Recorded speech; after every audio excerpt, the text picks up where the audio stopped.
आज हम 9वें श्लोक पर अभिज्ञान शाकुंतलम के बात करेंगे, लेकिन पहले 8वें तक हमारा जैसे कि पूर्व का ही नियम है कि 8वें तक एक बार पाठ हो जाए, फिर 9वें का विस्तार से 9वें पर विस्तार से चर्चा करेंगे। तो एक बार तेजी से पाठ होगा 8वें तक, आप लोग श्रवण करें, यदि संभव हो सके तो दोहराएं भी।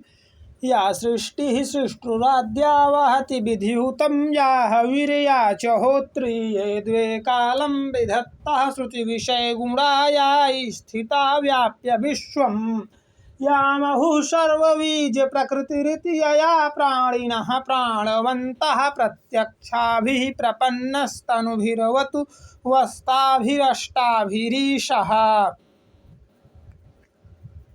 आपरितोषद्विदुषां न साधु मन्ये प्रयोग विज्ञानं बलवदपि शिक्षितानाम् आत्मन्यप्रत्ययं चेतः सुवगसलिलावगाः पाटल संसर्ग सुरभिवन्वाताः प्रक्षाय सुलभनिद्राः दिवसाः परिणामरमणि ईषच्चुम्बितानि भ्रमरैः कुसुकुमार क्षम्यताम् ईषच्चुम्बितानि भ्रमरैः सुकुमारिकेसरशिखानि अवतांशयन्ति दयमानाः प्रमदः शिरीषकुसुमानि तवास्मि गीतरागेण हरिणा प्रसभमृतः एष राजेव दुष्यन्तः शराङ्गेणातिरंहसा कृष्णसारे ददक्षुस्त्वयि चाधिज्य कार्मुके मृगानुसारिणं साक्षात् पश्याम्योऽपि नाकिनं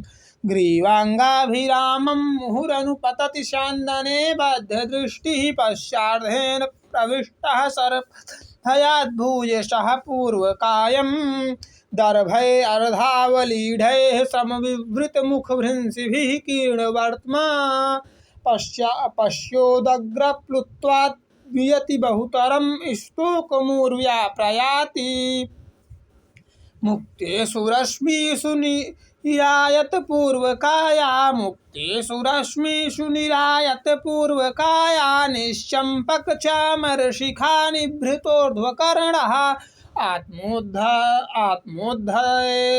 आत्मोद्धतैरपि रजोभिर्लङ्घनीया धावन्त्यमी मृगजवाक्षमेव रथ्यः मुक्तेषु रश्मिषु निरायत पूर्वकाया निश्चम्पक च शिखा निभृतोर्ध्वकर्णः आत्मोद्धतैरपि रजोभिर्लङ्घनीया धावन्त्यमी मृगजवाक्षमेव रथ्यः। अब 9वां श्लोक जो आज का विषय है उसे देखेंगे।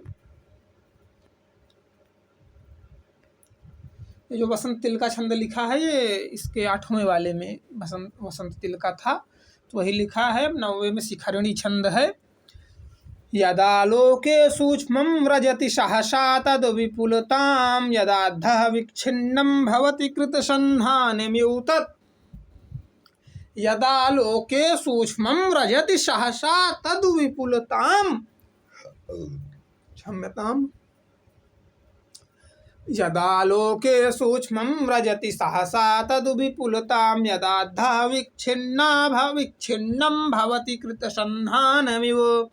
मेरे साथ दोहराइए आप लोग, संभव हो तो। यदा लोके सूक्ष्मं व्रजति सहसा तद् विपुलतां यदा लोके सूक्ष्मं व्रजति सहसा तद् विपुलतां यदाद्धः विच्छिन्नं भवति कृतसन्धानमिव तत्।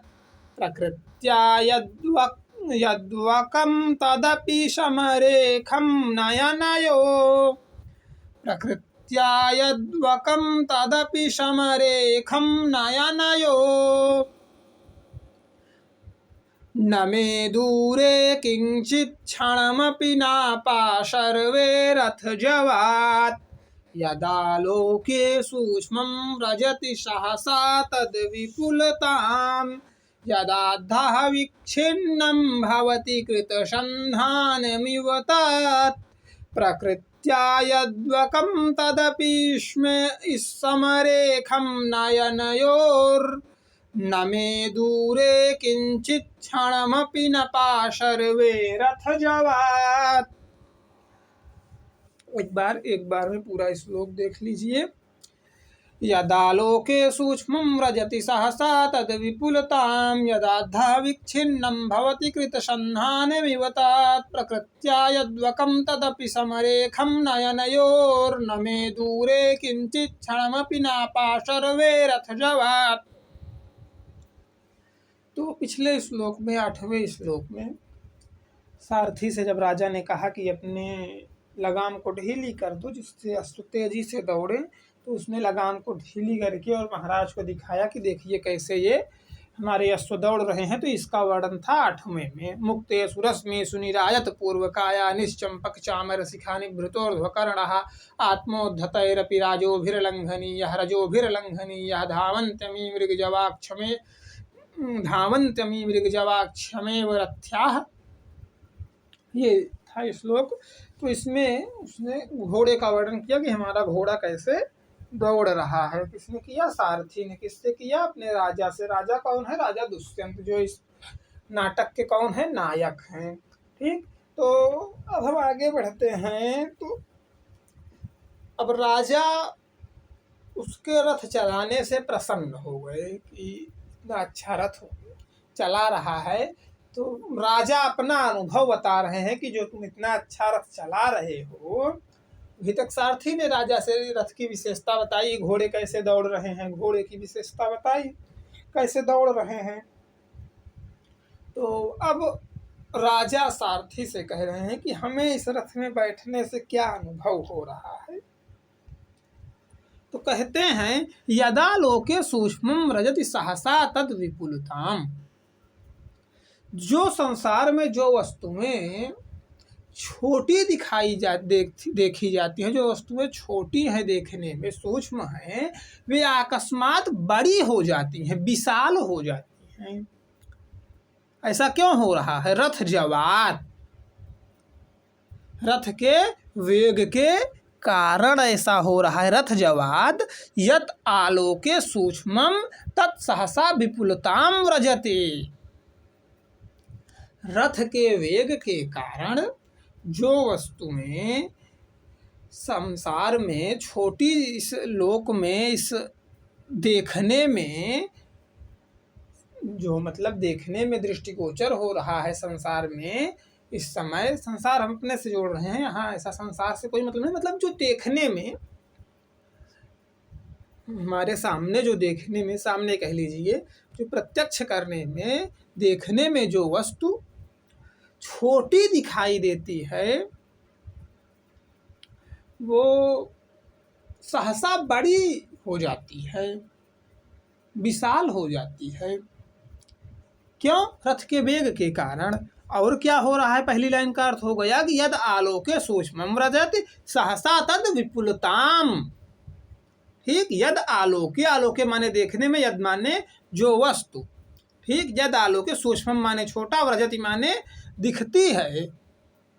ठीक, जो वस्तु देखने में छोटी रहती है वह तद विपुलताम, वह विपुलताम अर्थात बड़ी हो जाती है, विशाल हो जाती है। व्रजति माने विशाल हो जाती, व्रजति माने हो जाती है।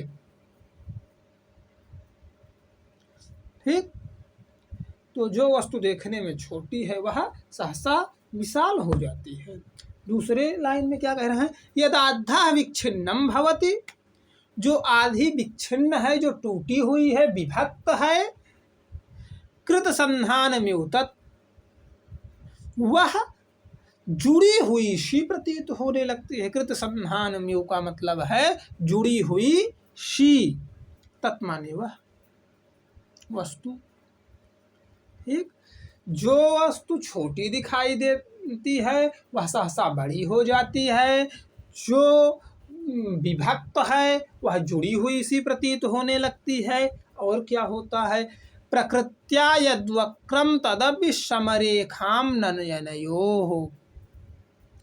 प्रकृत्या स्वभावतः, जिसकी प्रकृति है टेढ़ा होना, वे वस्तुएं क्या हो जाती हैं, समरेखाम नयनयो, रेखा के समान हो जाती हैं। रेखा के समान हो जाने का क्या मतलब है कि सीधी प्रतीत होने लगती हैं, प्रकृत्या अर्थात प्रकृति से, जिसकी प्रकृति ही टेढ़ा होना है, ऐसी वस्तुएं यद्वक्रम, वक्रम जो प्रकृत्या माने प्रकृति से, यद वक्रम जो वस्तुएं वक्र हैं अर्थात टेढ़ी हैं, तदपि वह भी समरेखाम नयनयोः, हमारी आँख के सामने दिखाई देने पे, देखने पे सीधी प्रतीत होती है, हमारी नेत्रों के लिए सीधी प्रतीत होती हैं। नयनयोः, यहाँ पे विसर्ग था, वही विसर्ग यहाँ जा कर के रा होकर के ना के ऊपर लग गया है। नयनयोः